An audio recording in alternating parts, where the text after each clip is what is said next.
Military martial arts forms created for battle are military martial arts systems. They concentrate on things like grappling, weapons training, and self-defense. Many of these specialized martial arts courses have been created by militarily powerful nations, including the US, Russia, China, and Israel. A kind of unarmed combat is taught in most military forces. Military personnel may acquire a variety of martial arts techniques, including kicks from Taekwondo, elbow strikes from Muay Thai, grappling moves from Brazilian Jiu-Jitsu, and unarmed self-defense moves for use against opponents brandishing weapons. Various books in China contain sporadic references to military martial arts instruction, but it's only during the Ming Dynasty that we can find comprehensive treatises on both armed and unarmed combat techniques. General Qi Qiuhuang made a distinction between martial arts with a practical fighting objective and those practices huafa or flowery wu yi that were influenced by martial skills but were done for amusement. This distinction is still relevant today.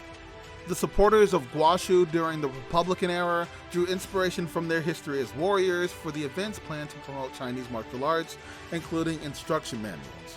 Following the liberation, the CCP began developing its own wushu curriculum, departing from the nationalist-sponsored Guoshu initiative. The main focus of a new kind of martial arts-inspired curriculum introduced to civilians was gymnastics and performance, stripping away its original military implications. On the other hand, the PLA translated Russian manuals that were printed during World War II and used them as a model for their initial training strategies. The Chinese People's Liberation Army General Staff Military Training Department, the Ministry of Public Security Forces Civil Police Office Group, the Fujian Military District Command Center, and other government organizations released these publications. Military martial arts have maintained the practice of routines as a prerequisite to fighting, but competition Jingji Wushu was split into two very distinct and autonomous streams, e.g. Sanda Sanshou free fighting and Taolu routines. The PLA employs the phrase Gedol to wrestle or fight in both manuals and training, but the term Sanda is more commonly used to describe hand-to-hand fighting. The Chinese opted to develop a new strategy that differs from the Russians for several reasons, including the schism and the war field experiences outside of China's boundaries against more powerful adversaries. One of these adjustments was the development of fresh regimens that aren't strictly traditional, coming from one of the several practices used during the Republican era, but rather a synthesis of traditional and modern techniques. The establishment of a new combat system, eventually known as capture enemy personnel, for intelligence purposes, boxing, Bufuquan, was ordered by the PLA following the Korean War. Military scouts are still taught this approach. It comprises a routine using an empty hand and a knife to teach soldiers the fundamental of hand-to-hand combat, the capture of enemy sentries for questioning, and conditioning techniques to enable them to hit hard and resist blows. These men also received instruction in driving, shooting, Chinese wrestling, climbing, swimming, driving, and other abilities. The Wampao Military Academy in Canton was constructed by the Chinese nationalist government in 1924 to develop the combat sport known as Sanshou, which fused conventional Chinese kung fu with contemporary training techniques and sports medicine. Sanshou is a military training method that has developed into a combat sport, not a fashion trend. Sanshou ideology holds that combat sports can be used for self-defense as well as for improving one's health, fitness, and general well-being.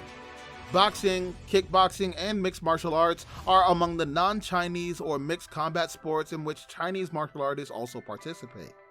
In wushu competitions, Sanda competitions are typically held concurrently with Taolu practices. Some self-defense moves, including elbow strikes, chokes, and joint locks, are prohibited in competitions for safety concerns. When fighting takes place on an elevated lei-tai platform, competitors have the option of knocking out their opponent or nearly earning points by hitting them in the body or head, throwing them, or pushing them off the platform. By 1960, the team creating the Bufu system had gathered roughly 200 distinct techniques, such as joint locking and grappling methods.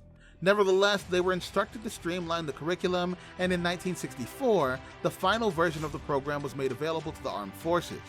The practice in question is different from the one in Capture the Enemy Boxing, Qing Qi Quan, which was released in 1965. We haven't been able to locate any background information regarding this routine yet. It has a total of 46 moves. Two entirely separate series that debuted in the form of novels in 1998 and 2008 under the same name.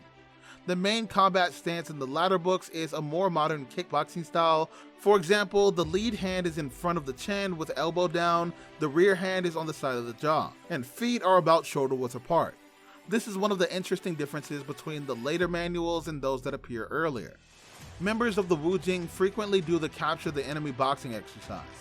The majority of the PLA practices 4 distinct routines known as military boxing, Junti Quan, the first of which was published in 1976 and was later reprinted numerous times. The first and second military boxing exercises are shown as one continuous sequence in the 1978 print of Tu Jiao Fan that we have in our hands. All of the aforementioned routines incorporated classic Chinese martial arts moves like kicking, punching, throwing, and joint lock techniques. The third and fourth sequences appear to have been invented in the late 1990s and early 2000s. The Chinese military has devised routines using the bayonet, dagger, batons of various lengths, baton shield, and belts in addition to empty hand fighting techniques mentioned above, as far as we're aware. Female Gong'an recruits are also given training in improvised weapons and ground combat, Rovere in Chao 1996. The PLA, on the other hand, has Xia stab and kill methods utilizing the bayonet, although during the Republican era, Pi-Chi chop and stab skills were practiced with the Dao and bayonet. The soldiers exercising their fighting techniques against a partner in various terrain and battle settings while donning modified Japanese Jukinjutsu protective gear is known as bayonet combat skills. The Bufu Quan sequence includes the military dagger, 2 edges, although it's not the only one. The practitioner executes the first half of the sequence with a reverse grip and the second half with a forward grasp in at least 2 separate routines from the Wujing. In addition to blows with the sword, there are also kicks, sweeps, and arm locks, Rovere D 1998. The Wujing and troops tasked with crowd control also practice using anti-riot batons, and shields. After the violent conflicts of 2009, the Wujing created a long baton, 1.5 meters, sequence called Anti-Riot Emergency Staff, which is also being taught to the Han people in the Xinjiang region.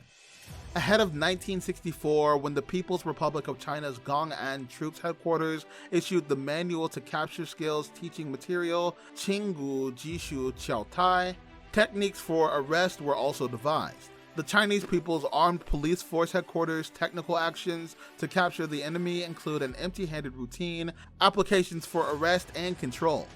Along with conventional and contemporary training techniques, conditioning exercises are also provided. Although initially only members of the PLA-approved militia were eligible for these initiatives, we have discovered multiple instances when an armed suspect has been caught using empty-handed techniques despite the Chinese government's dismal human rights records. Bladed weapons are frequently given rigorous gun control rules. Chinese elite forces developed the method of unarmed combat for the Chinese military after studying classic martial arts such as traditional Kung Fu, Shuai Jiao, and Chen Na in depth, as well as contemporary hand-to-hand combat and combat philosophy. In Jushi Sanda, all portions of the body are used as anatomical weapons for both offense and defense, utilizing what the Chinese regard as the 4 fundamental martial arts techniques: fists, open hands, fingers, elbows, shoulders, forearms, and the head are all used in Da, or upper body striking. Lower body striking, Ti, this includes kicking, kneeing, and stomping. Using techniques and sweeps akin to those in wrestling and judo, shuai throws, and chin na seizes, employing joint locks, strangulation, and other submissions. With this, we conclude our video.